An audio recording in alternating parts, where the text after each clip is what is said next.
Hello everyone! Today I want to show you guys how to play Anachronism, or at least get that started, that whole segment.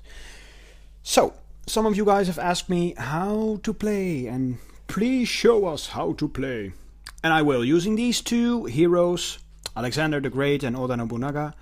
I will explain it a little bit and go into details next video. I won't be doing a let's play or a gameplay today. I will be doing that next video, however. This video is just to explain the cards and how the game goes on and on. Alright, so first of all, character cards. You choose your warrior and you go from there. Each warrior has an attack grid, and I will explain that later on. An element, its name of course, statistics, its origin, the type, and whether it's a male or female. And he has an ability. Next up, you build your deck. You include an inspiration, which has an initiative cost, also an element, name, just the same like this. And you can tell by inspiration. Not every inspiration is a deity, but yeah, you need one inspiration to build your deck. And of course, the ability. Now we have a weapon, which you can tell by this, which has initiative, a different strength modifier, and another attack grid, and also an ability. Armor, also initiative, what it is, and of course the ability.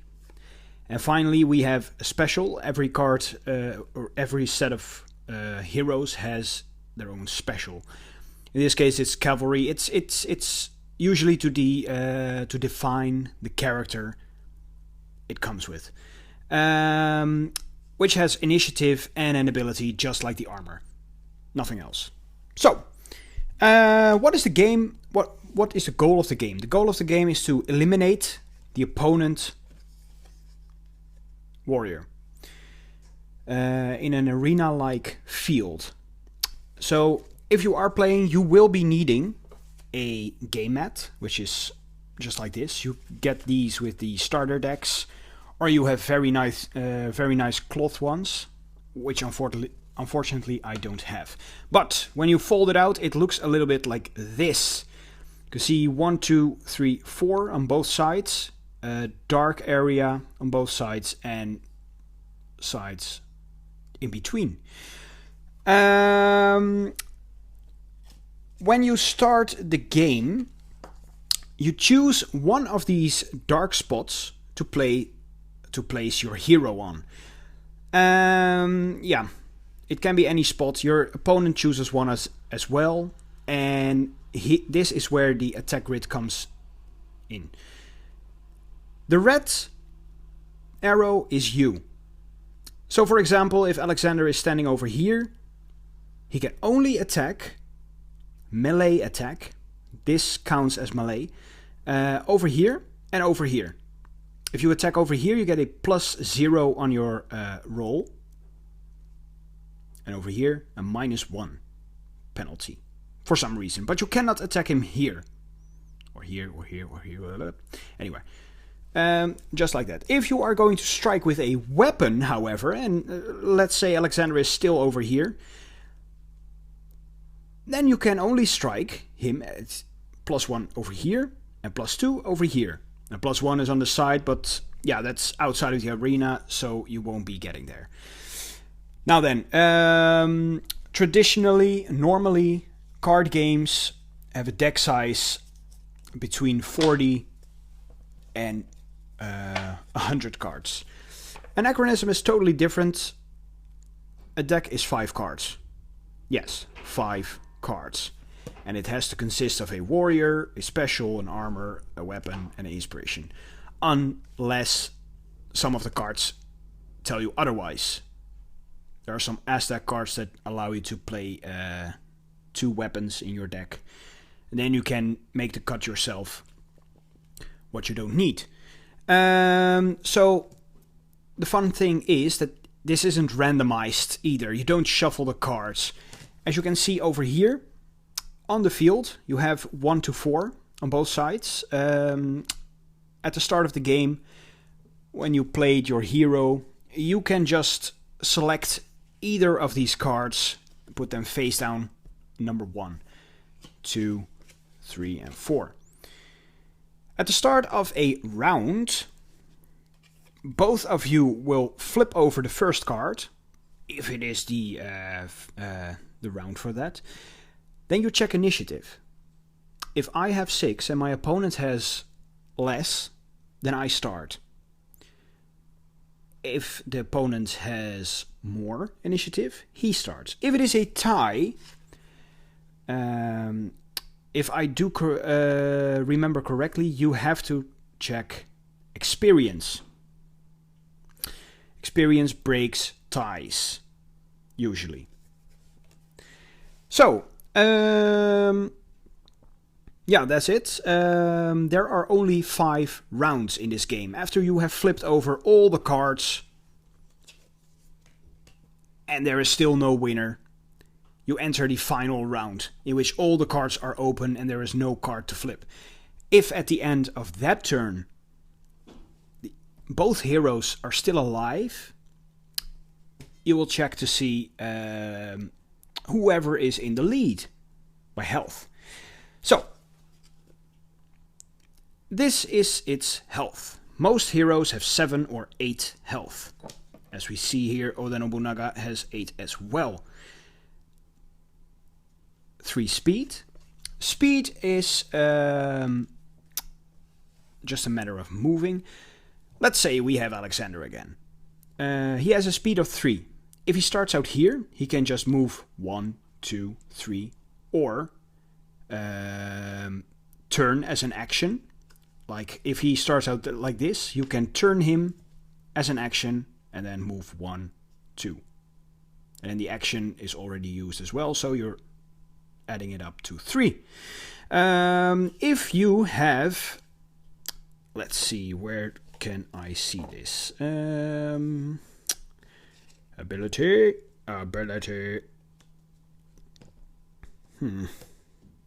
Don't I have an ability with... Well, okay. I don't have an ability with these cards with me, unfortunately. But some cards say, just like this one, reveal. Some cards say action.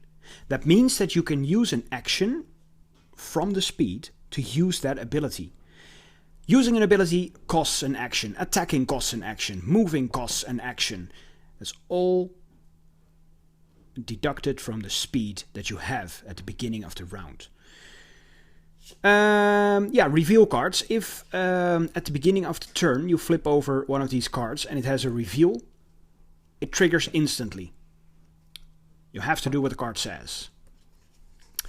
So, that covers speed. Then we have the experience, which I already said. It breaks ties.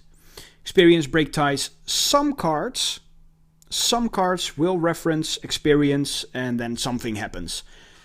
But normally it just resolves ties. And this is the melee damage that your hero does if he successfully stamps through your opponent's armor. Most heroes have only 1 strength.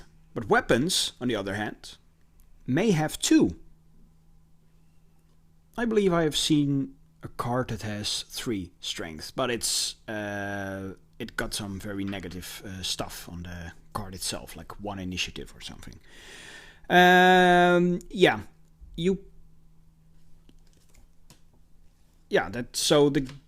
Basically the goal of the game is to kill your opponent. And you can mix it all up. There is no restriction on how you mix it up. Like Greek, Japanese, everything mixed together. You can have a hero of Greek origin who has a Japanese sword, believes in a Egyptian god, and I don't know, rides in a Native American steed or something, and has armor pieces from the Aztecs. that doesn't matter. Just as long as you keep true to the one of each: inspiration, weapon, armor, special, and warrior. Then you're fine, unless cards tell you differently. Now for the first set of cards, elements did not really matter, but they put it in the game for future use. So we have the ether, earth, fire, metal, water, wind, and wood. In later sets, some cards will say if you have a fire hero, you get blah blah blah. Extra bonuses. Yeah, that's basically on here.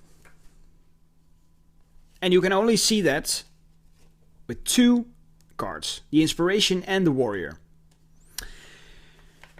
Alright, so that's basically what the game is all about. So, yeah. Let's move to Alright, so here we see Alexander and Oda Nobunaga facing each other off in combat. Now, what do you need to resolve combat? You need dice. Each player rolls 2 dice. So, let's say it's Alexander's turn. As we can see here on the grid, Oda lies in his -1 region. So, what happens next is both players roll a die. Let's say this is Alexander, this is Oda Nobunaga. We can see here it is a 3 against 4. -1 is 2 against 4. If any cards have modifiers or modify the roll, you can do that. If you want to roll again, you can do that if a card says so. That you have. What does his ability say? No, that doesn't work. Your attacks deal +1 damage against warriors with more life than you. So that doesn't matter for this. And he has, you win ties that do not have the Roku ability, regardless of experience. But that doesn't matter either. So Oda Nobunaga rolls a defense roll. Alexander rolls an attack roll. With the modifier, he has 2, he has 4, so Alexander doesn't win. He used up 1 action, so he has 2 left. And he will try again. Oh, against Oda's 5. We have a 9, because of the -1. Yeah, so Oda gets 1 damage now. Because he deals 1 damage if he deals melee damage. A basic attack, as they call it in this game. And now for the final one, Alexander decides to strike with his weapon. You can only strike a weapon once per turn. Once per round, once per turn. Yeah. But, alas, he sees it is futile because Oda Nobunaga is too close for his Sarizai. So yeah, too bad, Alexander. Then he tries to just use up his last action to move to this spot away from Oda's grid, forcing Oda Nobunaga to either turn, move, waste an action. So that's basically how battles are fought, how fights are fought. And you keep going until someone is dead. Or if the 5th round is already there and you survive both through that round. So, yeah, I hope it makes sense. If it doesn't, please, in the comments below, please let me know. Next up, the next video I will play a game with my girlfriend. If you have any suggestions for me to use as a warrior, let me know in the comments below. And if you have suggestions for her to use a hero, please let me know as well. And please choose only from the ones that I have reviewed so far. So, yeah, thank you all for watching, and see you guys next week when we will play a little game. to show off everything in context. See you, bye.